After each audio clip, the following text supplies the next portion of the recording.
nous sommes bien le lundi. Le lundi 21 septembre, c'est 21 août. Voilà, j'avance d'un mois déjà. Il est maintenant 5h30 dans cette bonne ville de Rabat, heure locale. Nous sommes en fait à Salé. C'est la même chose.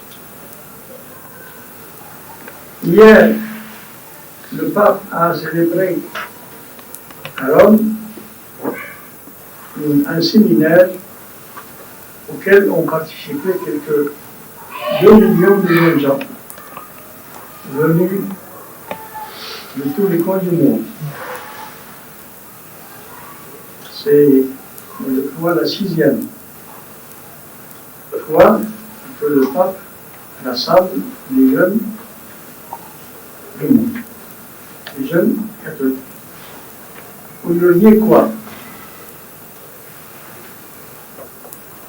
Ce dernier conseil, hier, à cette jeunesse, elle a dit, il faut que vous agissiez, je leur ai dit en substance, je n'ai pas appris le mot exact, vous voyez, elle a dit, il faut que vous agissiez pour changer le monde. Cela veut dire changer le monde de sorte que le monde devienne chrétien. Ou du moins que le monde, que les jeunes du monde et les moins jeunes donnent leur loyauté à l'Église chrétienne. Vous pouvez imaginer les moyens dont dispose le Vatican pour financer un tel rassemblement. L'hébergement, la nourriture, le voyage, etc. Dans quelques 2 ou 3 semaines, se réunira à Niamey, au Niger, une autre rencontre. Une rencontre organisée par la coopération des clubs des jeunes musulmans, auxquels participeront 250 jeunes africains.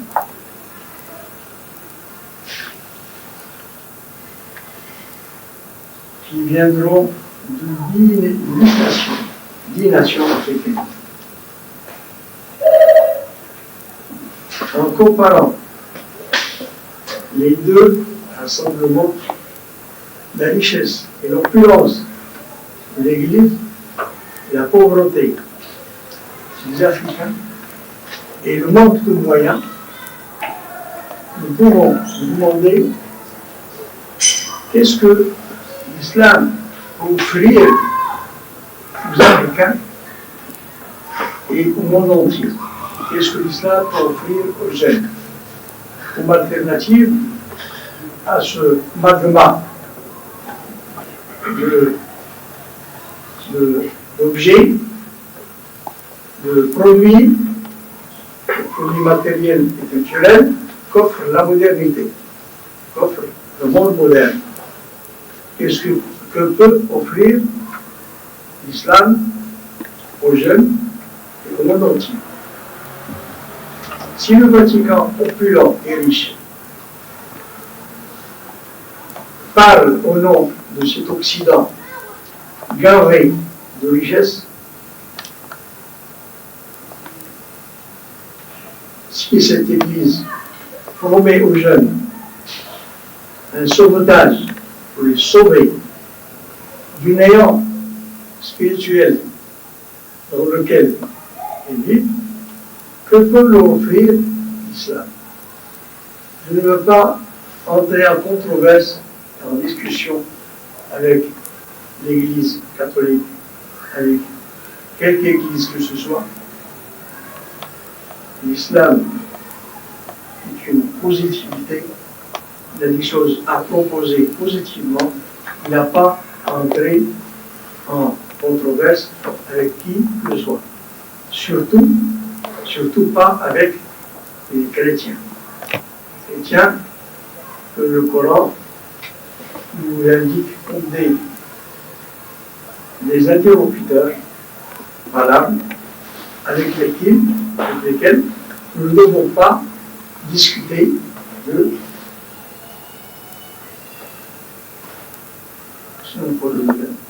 la raille. Pas pathologie, de doctrine et de théologie. Voilà le mot que je cherche. Avec lesquels il ne faut pas discuter de théologie. Ils sont ce qu'ils sont, mais ils sont riches, ils ne sont pauvres. Le tiers-monde, dont l'Afrique noire et l'Afrique maghrébine et toutes les Afriques, sont pauvres, ils n'ont pas de moyens. Alors, qu'est-ce que nous pouvons offrir aux jeunes? L'islam, que peut-il offrir aux jeunes? Les jeunes attendent l'emploi. Le chômage sévit dans nos contrées sous-développées de la façon que tout le monde connaît. La pauvreté. Et en troisième place seulement, viendra le néant spirituel. Les jeunes en Occident, ils sont dorlotés, ils sont bien nantis, s'ils sont en chômage et reçoivent des indemnités, ils sont riches. Les plus pauvres d'entre les Occidentaux sont beaucoup plus riches que la moyenne des Africains. Que peut offrir donc l'islam à la jeunesse assoiffée de spiritualité en Occident, à la jeunesse en chômage et subissant les affres de la faim et de la pauvreté chez nous? C'est à ce sujet que nous allons,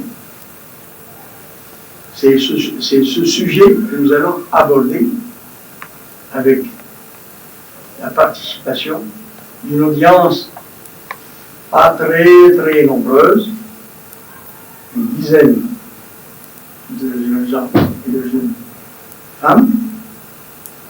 Je leur laisse la parole. C'est à eux d'ouvrir le feu. Ahmed, la première question.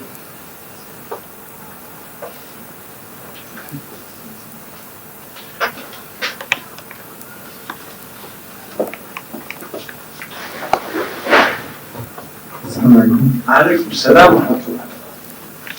Ma question, ça porte sur la safa, sur la pèlerinage.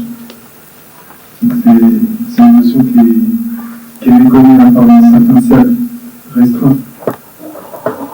De savoir quelle est sa place dans l'islam, quel est son rôle et quels sont ses fruits.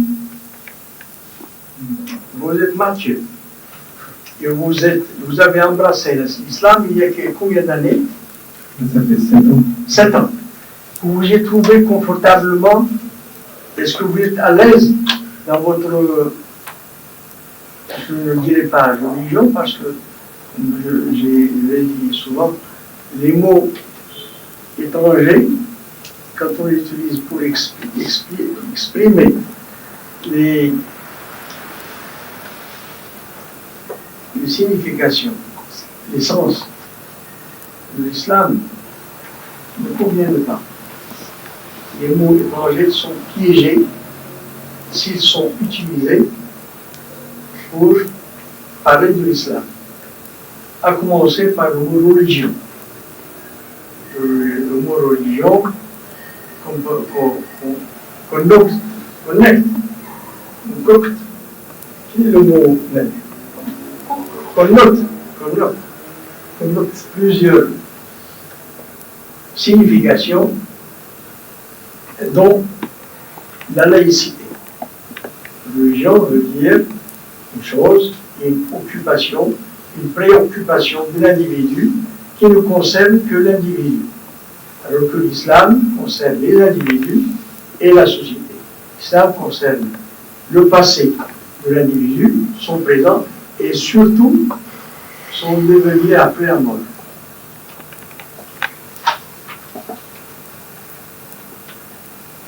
Alors, si vous me posez la question, je vous parlerai un peu de ce qui attend l'individu après la mort.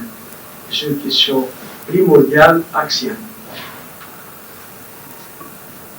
Ceci pour que votre question, cher frère Mathieu, je ne conseille pas aux jeunes qui viennent à l'islam de changer de nom, parce que ça risque de les déstabiliser intellectuellement, spirituellement et surtout socialement. Surtout socialement, parce que prendre un nom arabe, quand on est français, ou anglais, ou allemand, ou espagnol, ou occidental, prendre un nom arabe, c'est prendre du coup ses distances d'avec sa famille, d'avec ses anciens amis. Donc, j'ai dit tout cela, cher frère Mathieu, pour que votre question ne tombe pas comme cela dans le vide.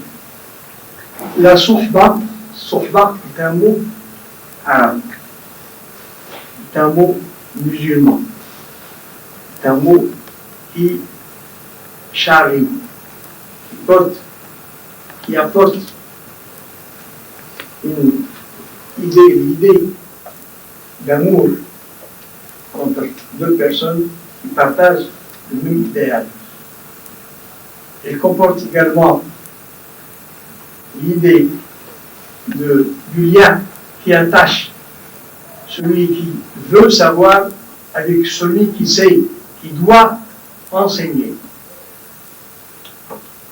Sohba signifie aussi cette bénignité, cette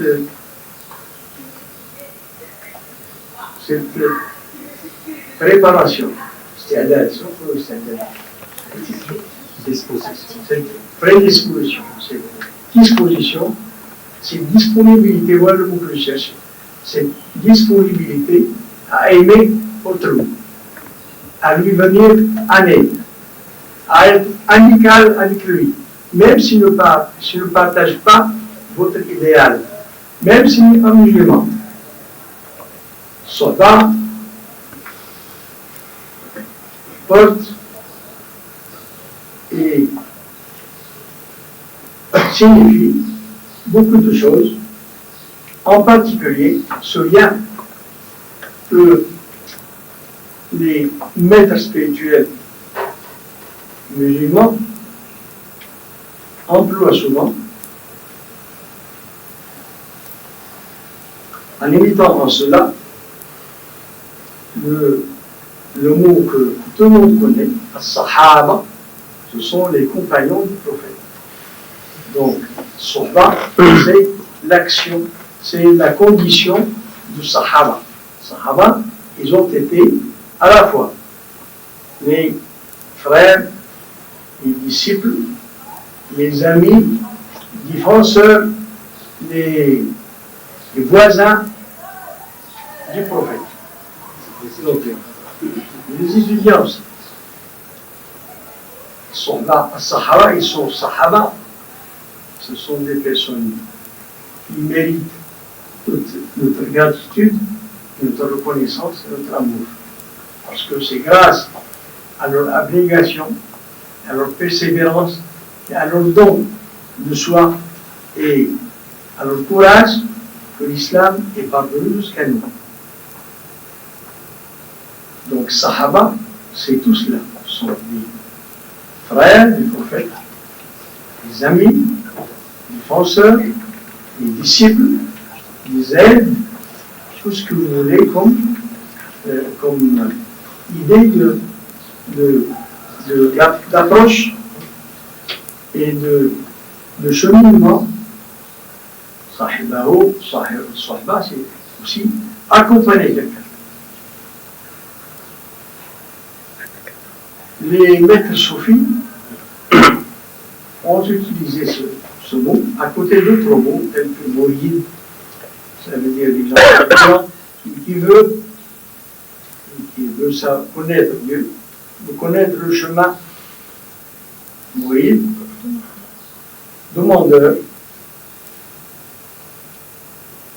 De nos jours, le mot sortant, surtout prononcé dans une terre autre que les terres des musulmans, est un mot étrange. Même dans les pays musulmans et arabes, le mot sortant n'est pas usité. Ce n'est pas un mot quotidien. Ce n'est pas un mot dont l'usage est quotidien.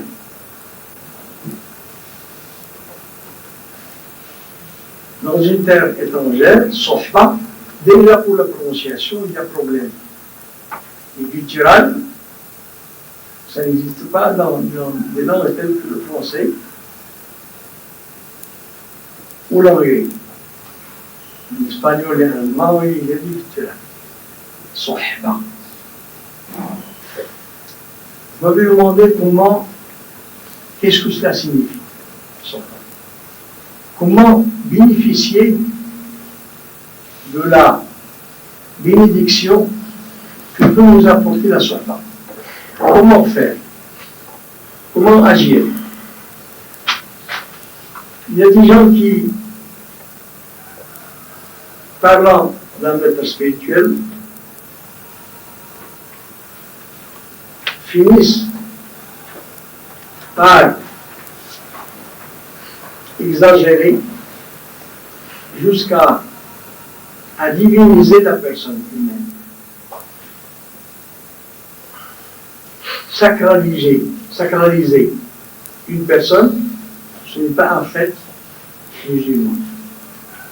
Mais en deçà de cette révérence, de ce respect exagéré, il y a un lien cordial, avant tout, un lien cordial qui peut servir celui qui veut connaître, qui peut lui être très utile, parce que la compréhension intellectuelle, logique, est une chose, mais le flux spirituel en est une autre. Parlons d'afflux. L'afflux spirituel en est une autre.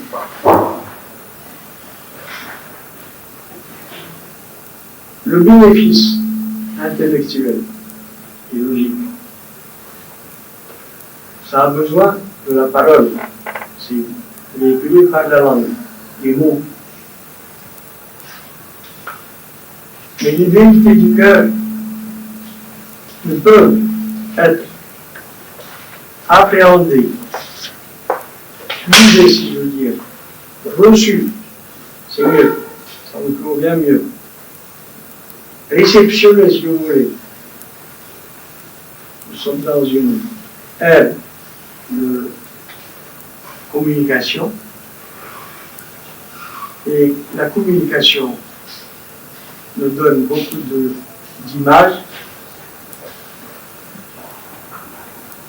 des différents moyens de communiquer. Et il y a cette communication du cœur pour laquelle il n'y a pas de mots modernes, il y a des mots coraniques. Le prophète sallallahu alayhi wa sallam nous dit المرء على دين خليله فلينظر أحدكم من خليله.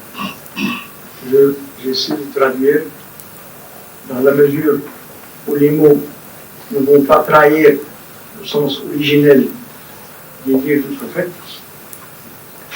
المرء على دين خليله, chacun est au niveau spirituel.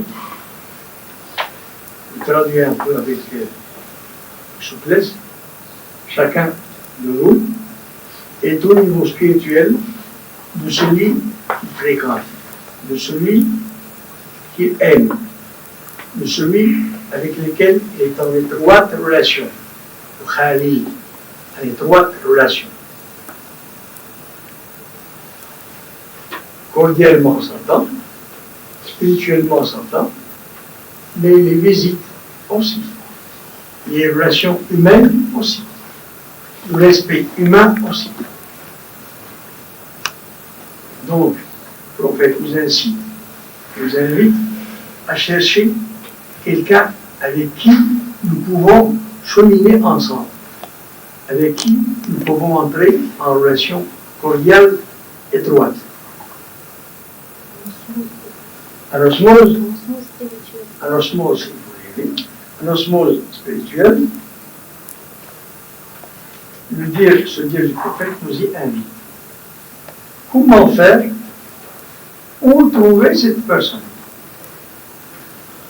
Et une fois cette personne trouvée, comment agir vis-à-vis d'elle? Comment se comporter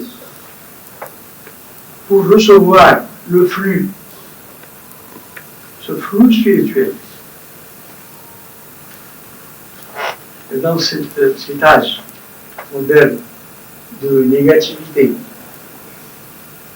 surtout de négativité de tout ce qui n'est pas palpable, de tout ce qui n'est pas matériel, ces mots ne signifient rien. Flux spirituel, la flux spirituel, c'est du charlatanisme. Surtout qu'il y a des charlatans qui ont des afflux sataniques. Ça existe aussi. Et vous devez prendre vos précautions pour ne pas tomber dans les filets des sectes sataniques et des personnages sataniques. Ça existe aussi. Donc le monde moderne, quand vous lui dites un flux spirituel, immédiatement il imagine un derviche ou un charlatan sans plus. Il y a déjà quelque temps, j'ai parlé d'affluents de l'humain. Les affluents de l'humain, c'est un mot français. Affluent, c'est affluent, mais qui n'est guère usité de nos jours. Les affluents de l'humain, c'est autre chose. Ce sont des actes corporels, d'actes d'adoration, des dispositions spirituelles, des attitudes d'adoration sans lesquelles la somba n'est qu'un rêve, un doux rêve qui ne repose sur rien de solide. Parce que il y a une tentation, des gens qui parlent beaucoup trop de la somba et très peu du basement de tout, de la base de tout, du commencement de tout.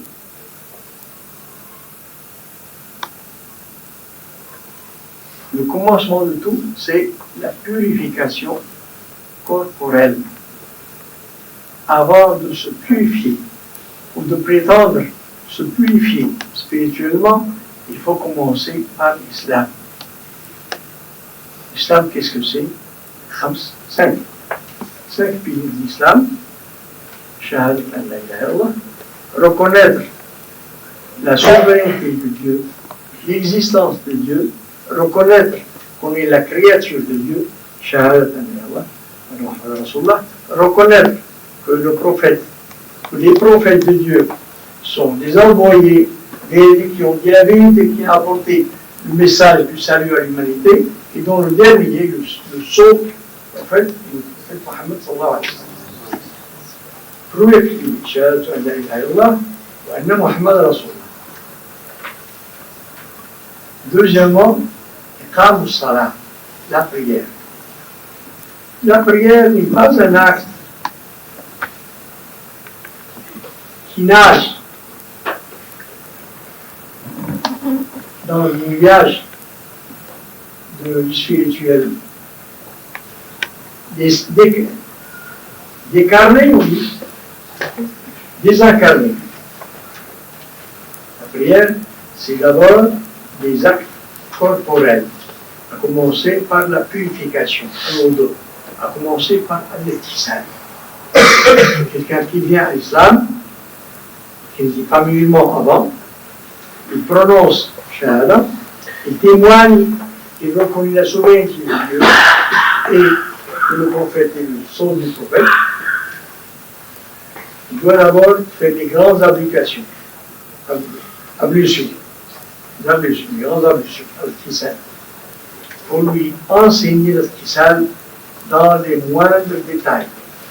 Le prophète de Dieu, qui est l'enseignant suprême, sallallahu alayhi wa sallam, il a enseigné à ses compagnons ces choses qui pourraient paraître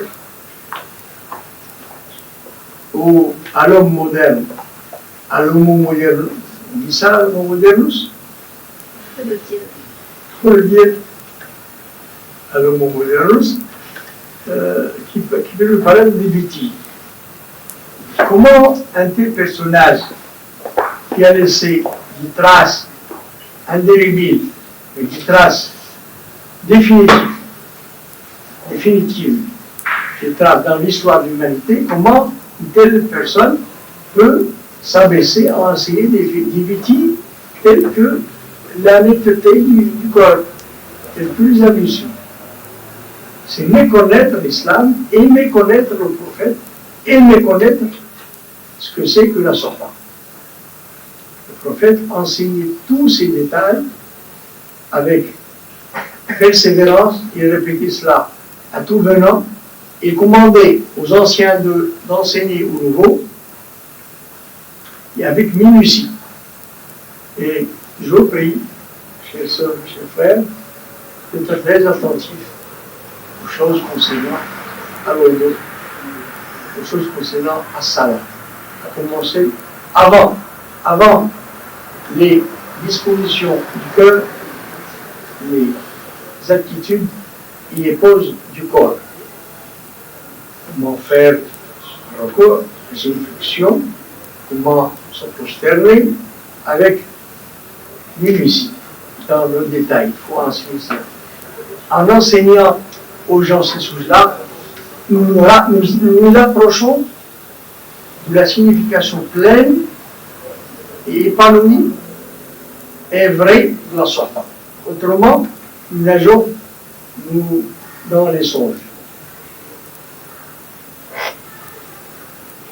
Donc, d'abord, l'odo, reste l'odo, as-salat, et puis siyam, jeûne, zakat, l'aumône.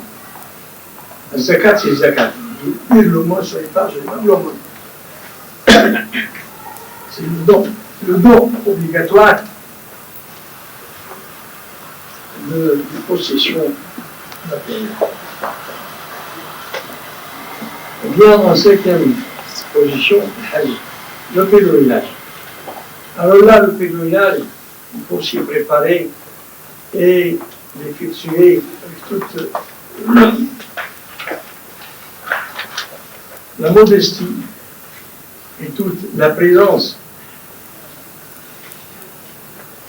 spirituelle, parce que si le couronnement, comment dirais-je, emblématique, il y a un autre mot que l'emblème,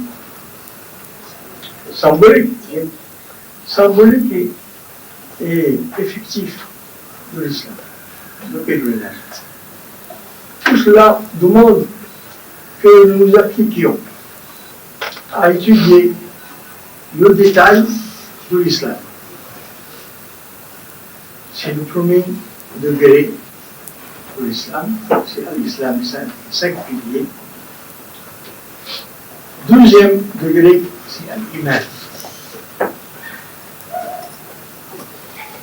Je pense à ces jeunes gens de millénaires qui commenceront leur séminaire le 11 septembre prochain. J'espère que la cassette de cette réunion leur parviendra à temps. Je pense à eux, parce qu'ils l'ont demandé dans un fax qu'ils ont envoyé il y a déjà quelque temps, il y a plus de semaines, dans lequel, dans ce fax, ils demandaient de participer à leur réunion avec une cassette vidéo. J'espère que cette cassette parviendra à temps. Je le conseille aussi bien aux Africains qui habitent en Europe et aux non-Africains, aussi bien qu'aux Occidentaux tous, qui pensent que le sauvetage de la personne humaine, ce n'est pas seulement, je ne m'éloigne pas de mon sujet, j'y reviens tout à l'heure. Le sauvetage de la personne humaine, ça commence par ces petites choses qui peuvent paraître à l'homme occidental moderne des choses très peu significatives et superficielles. Je leur dis que le sauvetage de l'homme commence par apprendre et appliquer ces choses simples. Parce que l'islam n'est pas une idéologie, l'islam n'est pas une philosophie, l'islam n'est pas une philosophie morale, n'est pas une philosophie politique. Il est tout cela, si vous voulez, mais il est autre chose. C'est le message que Dieu a envoyé avec un messager à l'homme, pas seulement aux Arabes. C'est le message qui est conçu et exprimé en arabe, le hadith, le destinataire est l'homme de quelque contrée qu'il vienne, de quelque époque, à quelque époque qu'il soit. Donc, ils ne se plaignent pas sur la signification de l'islam. Il faut apprendre ces choses dans le détail et s'y appliquer pour ne pas oublier le moindre petit détail. Donc, le premier degré, c'est l'islam. Et il faut apprendre comment faire la prière, comment faire la mission, il faut l'apprendre.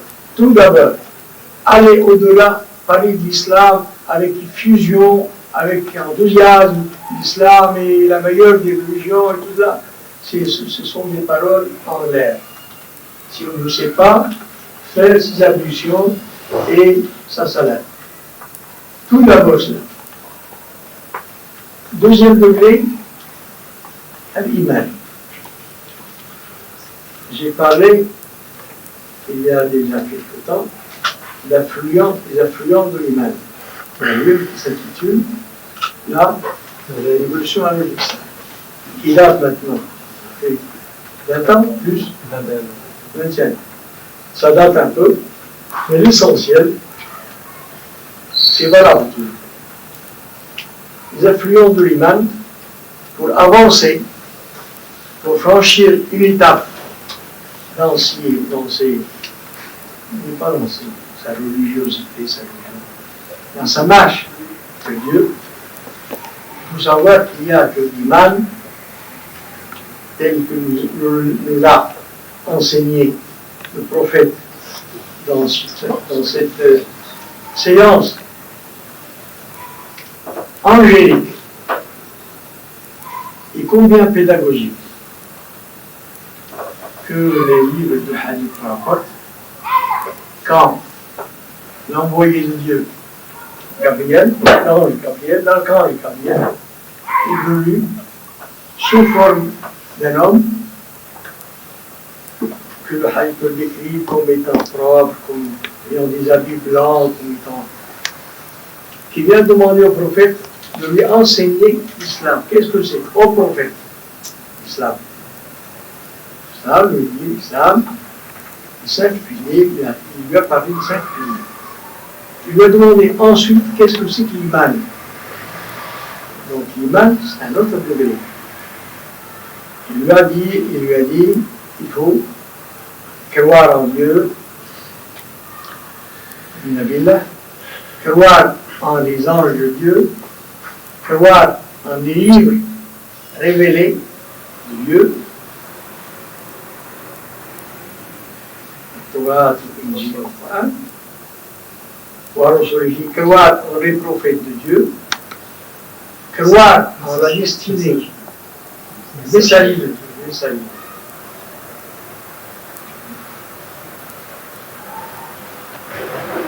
Croire en le destin, en la prédestination de Dieu, chacun de nous, chacun de l'être humain,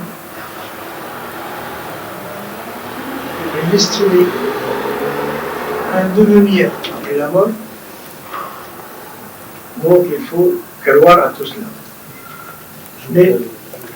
Et croire, c'est essentiel. Sans cela, il n'y a rien. Il reste une moyen. Il faut croire à la résurrection et à la vie dernière. C'est le grand absent dans le discours moderne. Parler de la vie après la mort, du devenir de l'homme et de la femme après la mort, c'est divaguer. L'homme moderne, très intelligent et nanti de tous les moyens qu'offre la modernité et les sciences modernes, est capable d'aller chercher les vestiges de la vie dans les planètes extérieures à la Terre. Il y a un projet maintenant qui essaie d'aller sur Mars pour voir s'il n'y a pas dans les profondeurs de Mars, les entrailles de Mars, des vestiges de vie. Ils sont capables, ils ont les moyens d'aller forer ce que nous faisons. Des carottes, forer pour sortir des carottes, qui nous dira s'il existe, à quel niveau et à quel âge a existé la vie sur Terre et dans le pôle nord au sud. Le modèle est capable de tout cela. Pour chercher s'il y a une vie sur Mars. Mais bonhomme, toi-même, qu'est-ce que tu es ici? Tu cherches le sens, tu demandes le sens de ta présence, ici, de ta présence dans la vie, ailleurs qu'en toi-même. Tu ne trouveras jamais de réponse satisfaisante. La réponse gît en toi, en ton cœur.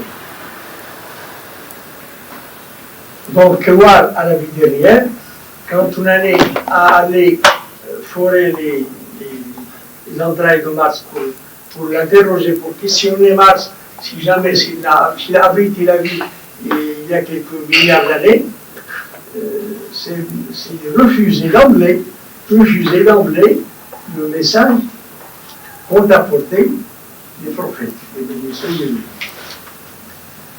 Après cette séance extraordinaire, cette séance angélique, dans laquelle les compagnons, pas le compagnonnage, les compagnons sahaba, les compagnons du prophète ont assisté à cette interrogation de l'archange Gabriel. Pas interrogation, pas interrogatoire, à cette séance d'apprentissage et de nous demander au prophète de lui enseigner, à lui, archange lui. Ensuite, le prophète nous a dit que l'imam comporte que 77 affluents, shu'ab l'imam. La langue arabe peut accepter cette explication que j'avais donnée à ce hadith il y a 20 ans, de ça il y a 21 ans. Les shu'ab d'une rivière, ce sont les bifurcations, ce sont les affluents, les ramifications. Le prophète a parlé de 77 affluents de l'imam que j'ai classés parce que le prophète ne nous a pas donné une classification, C'est à nous d'aller chercher. En 2017, j'ai essayé de classifier ces 77 qualités, si vous voulez, 77 affluents de l'Iman, en 10 khissal. Comment est-ce que vous avez vertu? En 10 vertus. Ces 10 vertus sont des vertus morales, sociales, politiques aussi, vestimentaires, d'apparence. Et puis, ce serait fastidieux et ce serait fatigant de pouvoir d'aller chercher tout cela dans le détail. Je pense que ce livre existe toujours. Vous ne l'avez pas bien pris, non? S'il est utile, faites-le, même s'il y a des dégâts là-dedans. Des dégâts. Il y a quelques petites fautes de français. Donc après cette séance avec l'ange Gabriel, le prophète nous a enseigné que l'Iman comporte 77. C'est à nous d'aller chercher. Comment être un bon moulin? Tout d'abord, accomplir les devoirs que Dieu nous a assignés, que le prophète nous a enseignés pour les accomplir avec soin. Ce que Dieu nous a interdit, il faut s'en abstenir, en faisant attention à ne jamais transgresser les ordres de Dieu. Mais si et l'homme le fait, par accident, on commet une petite faute. Parce qu'en islam, il y a les grandes et les petites. Si on commet, il faut le même. C'est un petit péché. Il faut tout de suite, sans repentir, et demander pardon à Dieu. Mais les grandes, les péchés capitaux, que vous devez apprendre, parce que pour s'en abstenir, il faut les connaître. Et cette séance n'a pas le temps pour le détail. Ça, il faut arrêter tout de suite. Il faut arrêter tout de suite. Arrêter tout de suite. Là, il faut prévoir la marche de Tadaroj, de progression. La marche progressive indispensable pour l'innover. Parce que aller leur interdire tout de suite, tout, c'est difficile. Peut-être qu'ils ne vous suivront pas, peut-être qu'ils renonceront du coup à votre islam. Il faut y aller progressivement. D'abord enseigner aux gens, leur dire ce que Dieu veut de nous, ce que Dieu exige de nous, ce qu'il faut absolument ne pas faire, entre autres, nos liens avec les femmes. Matthieu, restaurant Matthieu, à moins que c'est lui et ses parents acceptent un nom arabe.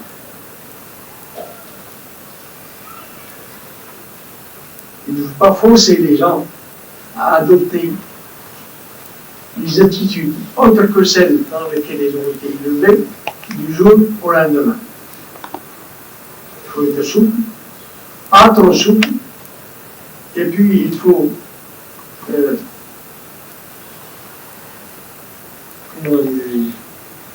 avec chaque individu chercher la façon, la meilleure, la formule qui convient. Il faut adapter, voilà le mot que je cherche. Il faut adapter la marche de chacun à la situation de chacun. il y a des gens qui sont spirituellement, qui ont une disposition spirituelle innée, ceux-là, ils peuvent brûler des étapes. Mais les autres, ici, la marche là, monsieur, demande à être introduit progressivement. Il faut leur enseigner progressivement et ne pas exiger d'eux des choses qu'ils ne peuvent pas honorer tout de suite. Donc le prophète nous a détaillé les influences de l'imam. Comment peut-on franchir cette étape individuelle première de l'islam en ayant le désir et la force de s'embellir, de se pénétrer ou se pénétrer des vertus humaniques. Comment peut-on se perfectionner? Eh bien, je vous dirais tout simplement que seul, on ne peut pas. Tout seul, on ne peut pas. C'est pour cela que nous avons demandé un minimum de fréquentation du musulman. Ce minimum, c'est les 5 prières, aller à la mosquée. Faire les 5 prières avec le musulman. Évidemment, il y a dans les mosquées, il y a une population musulmane qui est différente d'une mosquée à une autre, surtout en Europe. En Europe, il y a des mosquées dans lesquelles il vaudrait mieux ne pas mettre les pieds. Des mosquées dans lesquelles on enseigne un islam renfrogné, un islam fermé, un islam qui interdit tout, un islam qui ne veut pas sauver les gens, un islam qui sait accuser les gens, qui enseigne les musulmans à accuser les autres. Ces mosquées-là, il vaudrait mieux ne pas y mettre les pieds. Si par accident, les habitants, les hôtes de ces mosquées viennent chez vous, il ne faut pas les brusquer, il faut les excuser, parce qu'ils ont été dressés, ils ont été formés, ils ont été mal formés, ils ont été formés et dressés pour être des accusateurs, pour être des juges, pour juger les gens, et pour ne jamais se mettre en question. Sur là, il faut avoir pitié d'eux. Il faut les aimer. Il faut que le surplus d'amour que sentent les vrais musulmans, les vrais musulmans, il faut que ce surplus jaillisse sur eux. Donc, le minimum de fréquentation musulman, c'est les 5 prières. Ce n'est pas obligatoire pour quelques écoles juridiques, mais pour d'autres, c'est obligatoire. Pour toutes les écoles juridiques, c'est très recommandé. Très, très recommandé. Et moi, j'ajoute un troisième trait. Très, très, très recommandé. Là, dans quelle mosquée aller? J'ai écrit quelque part, énormément dans le petit vous avez traduit, vous appelez ça comment? Le jour et la nuit du croyant. J'ai écrit là où il n'y a pas de mosquée, il faut tâcher, de construire pas construire des meubles, mais construire le sens, la mosquée spirituellement. Une assemblée de ne serait-ce que 3 personnes pour commencer, célébrer la prière, et puis essayer d'élargir l'assistance. C'est très, très, très recommandé. Donc, en plus de ce minimum, il faut chercher à en avoir le maximum. Le maximum, le prophète nous en parle dans ces termes. لا يكون المؤمن مؤمنا لا يحب لأخيه ما يحب لنفسه. On ne saurait être un mu'min fidèle si l'on n'aime pas pour autrui, pour son frère.